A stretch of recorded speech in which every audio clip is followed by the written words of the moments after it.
A paz do nosso Senhor Jesus esteja com cada um de vocês. Hoje é o nosso 74º dia da nossa leitura anual da Bíblia e eu gostaria de comentar um pouquinho a respeito do capítulo 6, 7 e 8 de Juízes. Gente, é muito difícil a gente comentar tantas aventuras desses 3 capítulos em 10 minutos aproximadamente, porque tem muita coisa de legal aqui. Essa história de Gideão é uma daquelas histórias em que você lê e você fica empolgado para querer saber o final, né?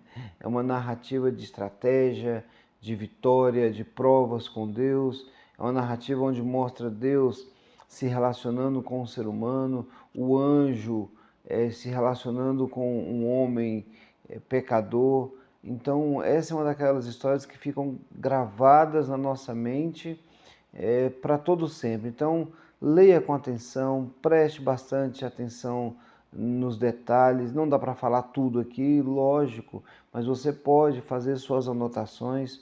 Eu faço as minhas anotações, faça a de vocês também. Mas a história começa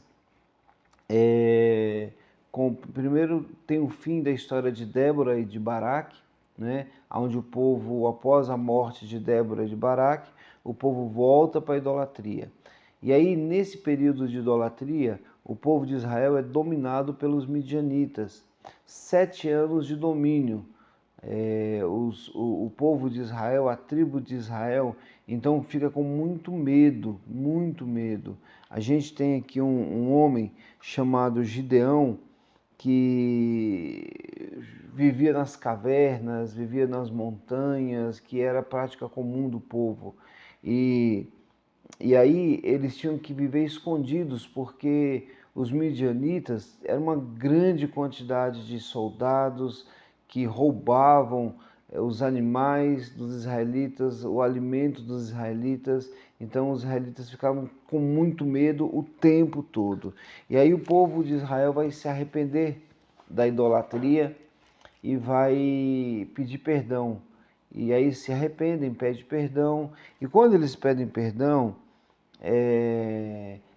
Deus vai falar com eles.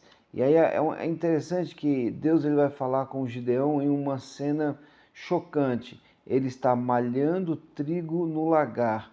O que quer dizer isso? O lagar é o local de uva, local onde tinha que bater as uvas para fazer o vinho.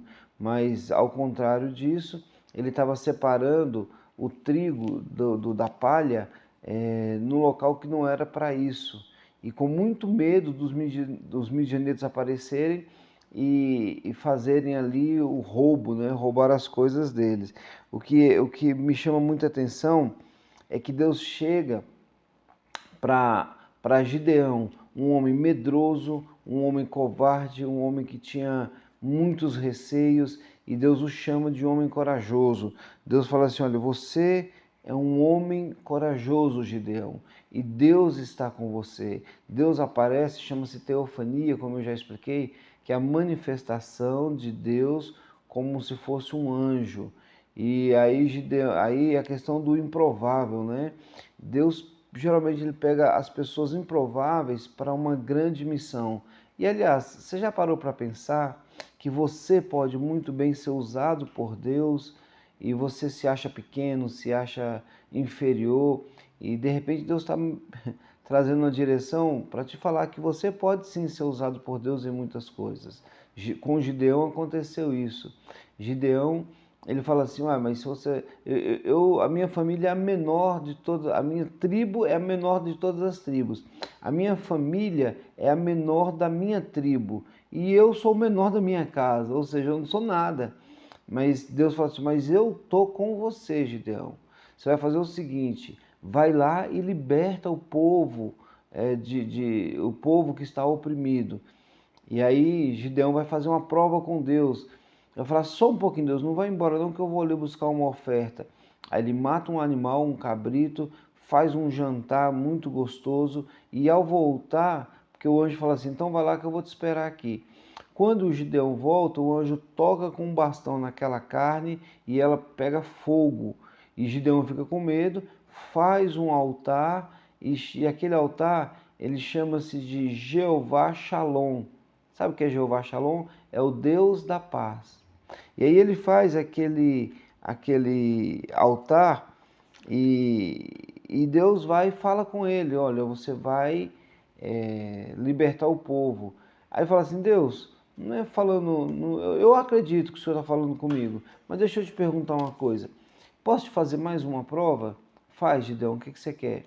Vamos fazer um negócio para ter certeza que o Senhor está comigo. Eu vou colocar uma lã aqui de algodão. Então, eu gostaria que essa lã tivesse toda molhada e em volta tivesse tudo seco. O orvalho caísse só na lã. E assim foi feito. A lã tinha tanta água que deu para encher um copo. E em volta da lã tudo seco. E ele faz uma segunda opção. Deixa eu fazer mais uma prova. Eu queria que o orvalho caísse em toda essa região aqui, mas no meio, esse algodão aqui ficasse seco, não molhasse nele. Aí eu tenho certeza que o Senhor é comigo.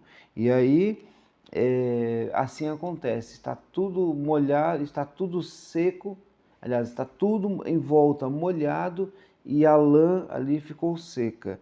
Então, de vez em quando algumas pessoas fazem alguns testes com Deus, né? E nisso acontece aquela grande questão onde tinha 32 mil homens com Gideão e esses 32 mil vão se transformar em 300. Primeiro Deus elimina os medrosos. Quem está com medo? 22 mil saíram, ficaram 10 mil. E aí depois Deus elimina aquelas pessoas que são displicentes, que vão tomar água como de joelho, e sendo displicentes ali, podem morrer. Aí Deus separa mais 300 homens e o restante dispensa. E esses 300 homens são os que vão vencer, junto com Gideão, a guerra. Eles vão usar uma estratégia, eu acho interessante, que quando estão os 300 lá, os midianitas estão todos no acampamento. E Deus fala assim, agora com esses 300 você vai lá e vence a guerra.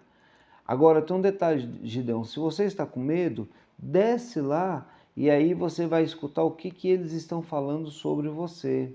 Mas Gideão estava com medo? Pois é, Gideão estava com medo.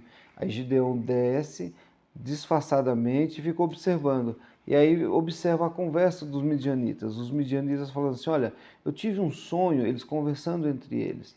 Eu tive um sonho e esse sonho teve uma espada de Gideão, né? Fala que é a espada de Gideão. Cadê? Eu anotei. Ah, tá, foi o pão de cevada. Eu tive um sonho e de um pão de cevada. E esse pão de cevada ele rolava e ficava ao avesso. Aí o outro entendeu, sabe o que é isso aí? Isso aí é a espada de Gideão que vem contra nós. E aí eles ficaram apavorados. E Gideão ficou atento e falou assim, olha, Deus está dando uma vitória para nós.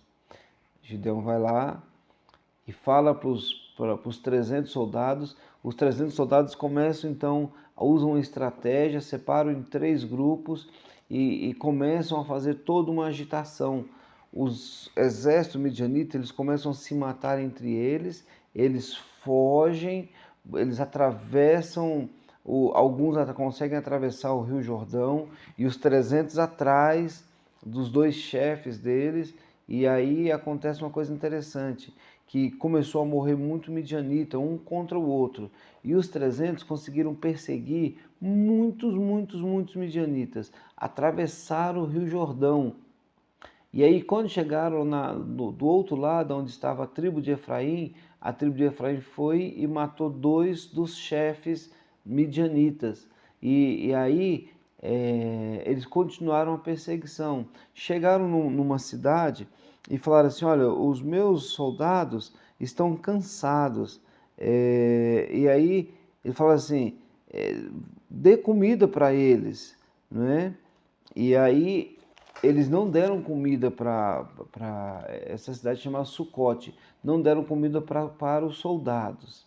O que acontece é que fala assim, olha, vocês não deram comida para nós. Quando eu voltar da guerra, Gideão falou, vocês vão ser todos vou rasgar a carne de vocês com espinhos, mais uma vez usando aí a violência.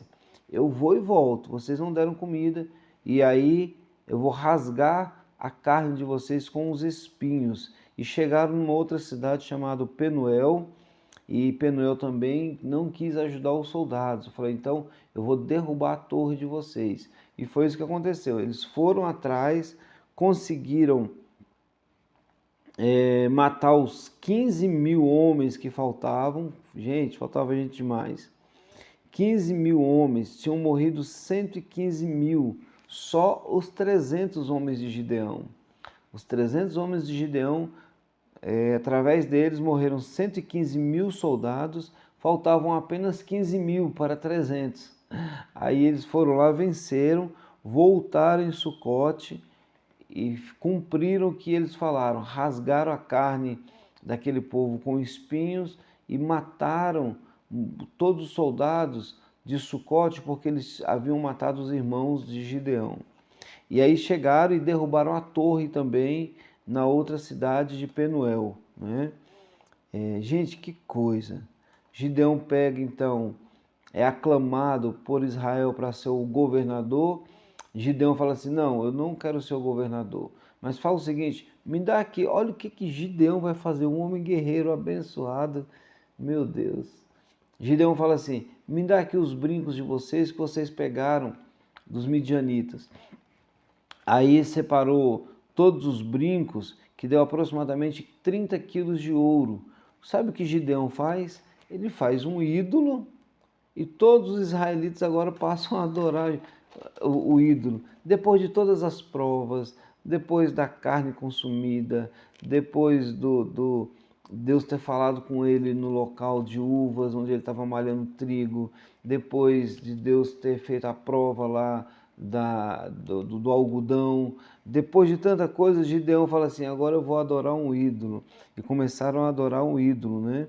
E aí passa um tempo, Gideão morre. Mas antes de morrer, Gideão tem 70 filhos. 70 filhos. E ele tem um filho chamado Abimeleque, que é filho de uma concubina, que vai virar uma confusão no próximo capítulo. Então, gente, hoje foi um tempinho um pouco a mais, mas é muito legal essa história. Leia e releia que você vai aprender muita coisa sobre Gideão e sobre os 300 guerreiros de Gideão. Que Deus abençoe e até amanhã.